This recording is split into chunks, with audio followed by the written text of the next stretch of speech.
Hey, left, right, out. We're at May 20th. I'm watching the markets as usual. It's been interesting. Sorry for the shaky camera work there. But this sell off is very orderly. And let me tell you, when I'm watching things like the VIX, there's really not a whole lot of panic. And it's semi strange to me because we should theoretically, when we get closer, one day there's going to be like a flush out here. Once some of these guys in the market, there'll be a panic. People are losing money. If you're long stocks, you're losing money. And eventually, just like in all the other bubbles or bubbles or flushes up and flushes down, people start panicking. That's when you get to that. You just have one of those days. You're just gonna have it's gonna have to happen, and we haven't seen it. I mean, in reality, the VIX has been pretty steady. So the markets are down again today, and after that bear rally early in the week. And I've always wondered this in the last, I don't know, so many months, is like, how can people go into the weekend being long the market? Dang it. All right, let's get it over here to the side. All right, being long the market, I don't know. I would expect one of these Fridays to be a total flush. That's just me speculating. But anyway, another kind of orderly sell-off. I believe we're in bear market territory in the S&P 500 close, but really, I'm not even really paying attention. Like I said, I'm short. We haven't even started QT yet. We haven't begun. That's supposedly June 1st, and I'll bring it up again, is if inflation, or we'll call it rising prices because inflation is bad. Fed balance sheet was still expanding as of last week. Credit is expanding, so that's not good because we're not producing anything. We're not producing as much as we used to. We're not as efficient as we used to be. Anyway, rising prices. If it's such a worry to the Fed, why haven't they done anything about it? They've been talking about it for well over a year now, and talking a big game. And even this last interview Powell had, I believe maybe it was the Wall Street Journal or something. What are they talking about? Like, they're not doing anything.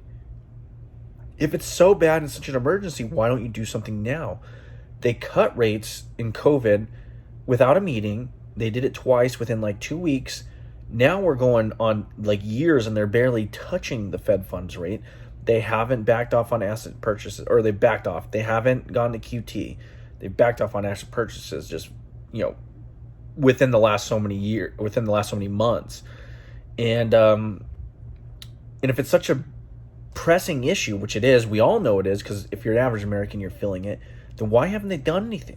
They haven't done anything, hardly. And we're waiting to the end this next meeting to raise rates again. If 2% is your goal, then why aren't we raising rates now and getting it down? Which we can go into the whole 2% thing, because 2% of a larger number is going to be a larger number than 2% in the past. And also, what's to say that purchasing 2% of your purchasing power every year is a good thing anyway? But I guess it's better than losing 8.5%, or in cases, depending on what goods and services you use, 10, 20, whatever it is percentage. It's absolutely insanity. But where are they? They're not doing. He's asleep at the wheel, and I think that they can't be as stupid as they're pretending to be. I'm going to say pretending, as they appear to be, because it doesn't take a rocket scientist to realize the policy errors that were made. And I'm tired of hearing these guys that are supposedly the smartest people in the room say, "Oh, it's unforeseen. Nobody could have seen this," when there's plenty of people that have been calling this for years, and specifically this consumer prices rising to this extent in regards to the stimulus and basically supply destruction in the COVID crisis. Many people saw this. Many people warning. It's just the blinders were on up there, and this is the way that place operates. DC area. It's a very insulated area, and when you're blinded, the blinders are pretty much a power whatever. I want to say vacuum, but it's not. It's like it's a sense of power, and you don't want to look. They don't ever have to look outside that box in order to get a different opinion or to seek the truth, because it's just self-affirmation up there. There's just a very I don't know. It's just a grab of power, and up there everything. If you've ever been to DC, which I haven't been in a while, but when I was there, it reminded me of Rome.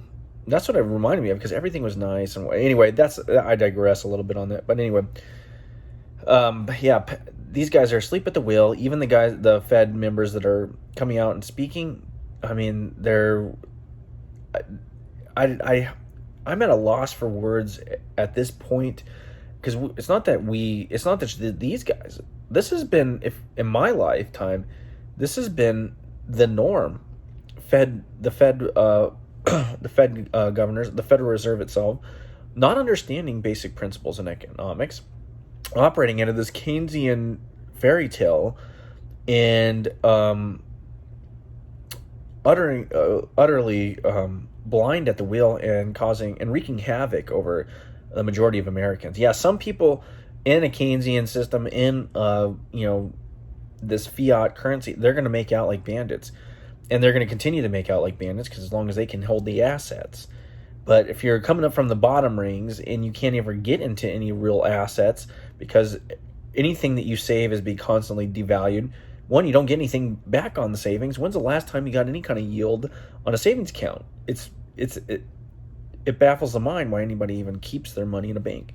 Well, why? I don't understand it anymore. But so anyway, I look at what's going on today. Sell off the bond market. There's actually people putting money into the 10-year, which I don't understand. Maybe they're anticipating, which, like I said in my last little video, is, hey, we got to watch out for when Powell cries uncle, if they're going to cry uncle. It's like, I'm short because we haven't even done anything yet. We haven't had a restrictive monetary, or we haven't started QE, restrictive monetary policy. They're not even close to that, but we haven't even had QT begin. And they haven't even really essentially touched interest rates, in my opinion. I don't think and the market's acting like this. So, so I'm continuing short. Don't fight the Fed, regardless, because they're talking a good game, and they are flat. If you look at their balance sheet, it's gone up a little bit. It's expanding, but they are flat, and they are raising interest rates. And the perception, in a relative sense, is that it's a tighter monetary situation. So you got to play it that way. And when they actually start tightening, and with QT and with another interest rate hike, then that's when you should see, some severe panic, in my opinion. And then what will happen is now we start looking at when they're going to come back in and destroy the currency and try to inflate the market back up. But the interesting thing is too with this is every time we pop these bubbles, little things start falling into place. And in this situation, the next inflationary bubble that we're going to start after this collapse, this recession, which I believe overall is a giant depression, which we can get into that later, but it's setting up for that currency crisis even more so. And it begins with the Russian-Ukraine thing. And now we actually see what's actually happening in the Russian economy, and the fact that the ruble is actually outperforming fairly well, and a lot of these other countries that are dependent upon their oil and nat gas are willing to stop trading, or willing to trade in rubles. Which, how much of the dollar market there does that take away from? I don't know yet, but it is a negative for the dollar, a severe negative in fact. And this is a continuing chipping away of our reserve currency status. But I want to keep close. I'm going to keep it short on that. These are more things that you need to actually go look up and go into more detail. And it's astounding what.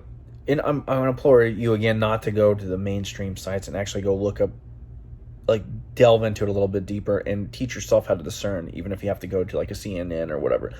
You need to teach yourself the basics of economics and just in general skepticism and logic and reason, and then you can go through those sites and you can actually pull out some key things and filter out the BS. But if you're not there yet, I would go read a few and study some other things. Other thing is, now we got monkeypox is popping up. That seems to be a big deal. I haven't really been paying attention. I kind of put my blinders on to anything the CDC or the WHO starts popping up at this point. Because as we're seeing, there's a lot more corruption in those organizations than we'd like to admit, and I'm more keen on that. What else? Oh, they passed the $40 billion in Ukraine, or we'll call it money laundering funds, because we have no idea where that's going. The border, that's a complete disaster. But my whole lifetime, the border's been a complete disaster until Trump got in and actually, did some things. But before that and after that, the border has been a complete disaster. And it begs the question, the utter incompetence of the government itself, because you always want to look for a logical, or there's got to be a reason there, whether it be money, whether it be power, whether it be hooking people up or whatever. It's not just a simple irrational decision to leave the border wide open. It never made any sense for me, especially after September 11th. Supposedly we were worried about terrorism. The fact, and I happen to live down there, and the fact that you could just walk across if you really wanted at a number of points, especially along the Arizona border, and having observed people just walk across, having observed people seeing border patrol agents, and they're not stupid. They walk away from the pass and then go through. Having seen the checkpoints, all that, it begs the question, and also it begs the question of whether, obviously there's been a theory about them, getting votes, whatever, a certain political party garnering votes from this kind of policy. But also else begs the question, once you understand the history of a number of intelligence organizations and the government itself, whether they're in league in some sense with criminal organizations down there, which they're not mutually exclusive. You could be doing it for votes, cheap labor, and also in league with those criminal organizations who have a lot of money, which a little bit of that might have come out when it comes to some of the drug proliferation within the country, and also the gun running and whatnot. It just makes you really question the motives of our own government. And then when Trump goes in there and actually tries to do something, some of the backlash. So in a sense, I lean to the most dangerous aspect of that. I mean, you could say the votes or whatnot, but to me, it's the possibility of the government itself either directly in league with, these criminal organizations, or, tangentially in league with them, and allowing them to operate with impunity along various parts of the border and to traffic individuals, either the people that want to be in here or for sex trafficking purposes or drugs in particular. And these organizations have presence throughout the United States, and it does beg the question. It's like they are, in my opinion, some of these cartels, knowing how they operate, they are a military organization. They operate with the same type of weaponry in varying regards. They conduct themselves as almost like a clandestine military. They've been trained by my military organizations, some of these groups, and operate and such, and have made military-esque incursions into the border with military weapons. And why we will send funds over to distant land to defend their borders, yet not take seriously this. And if we look at some of the independent reporting on this, for journalists, let's say, Mexico is the most dangerous place. That surpasses what's going on right now in Eastern Europe. Like, more journalists have died this year in Mexico than have in Ukraine. And you talk about just firearm deaths or deaths in general, or murders or whatnot. What's going on in Mexico for the last number of years is just an insanity. And the fact that we just turn a blind eye to that and pay attention to these other countries is astounding, because we need to take care of ourselves first. Take the log out of your eye before you go picking the sty out of your brother's, in a sense. But just that's some food for thought. And I wish we did have the border wall. And I'll touch on this real quick because it just popped in my head, because there would be people that, well, we don't want a border wall. Well, and I agree with the sense, like Ron Paul would say, the wall is meant to can keep you in as much as it keeps people out. and I understand that. But right now, the more pressing issue is to keep keep nefarious characters out and kind of stop the bleeding. So what a border wall does, the border wall is not the end all be all. Of course, you have drug tunnels. One of them just came in the news. But what it does, it's a hindrance. It allows you more flexibility. It's called, or in the military terms, we call it, it's one aspect of a defense.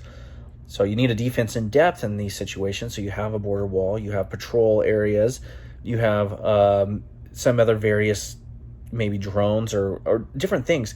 What the wall does is it allows you to allocate finite resources elsewhere that are more pertinent instead of having to patrol the whole thing. So it also incurs cost upon the person trying to get through the border. So instead of just walking through, now you have an additional cost of either building a tunnel, which you can also, hopefully the defense has put additional layer of defense in order to kind of interdict that moment, interdict that action. But at the same time, they either have to, one, make tunnels or find some other mechanism or way to get across the border. So it put additional cost on them. Basically, it's a hindrance. So the border does serve a purpose. It is a help with, like I said, if you're creating a defense in depth, which inherently you end up doing, even if it isn't to a military grade, is what a lot of people that have been in the military understand it as. But it in fact was doing and will do is allow you to take your finite amount of Border Patrol agents and allocate them in various places more effectively. And then you can also use different technological resources to look for the other, more inquisitive or more intelligent and cartels that are able to obfuscate some of these things. But anyway, so with that regard too, there's been a lot of reports of the cartels actually using drones, i.e. like what Ukrainians are, and surveilling Border Patrol, and eventually they'll become emboldened just to use those as military assets too and possibly attack these guys. But anyway, I'm going to leave it there. I kept saying anyway because I want to stop, but then something else will occur in my mind. And since I'm just off the cuff doing these, but I just spout out things, go down different rabbit holes. Talk to you later. Peace.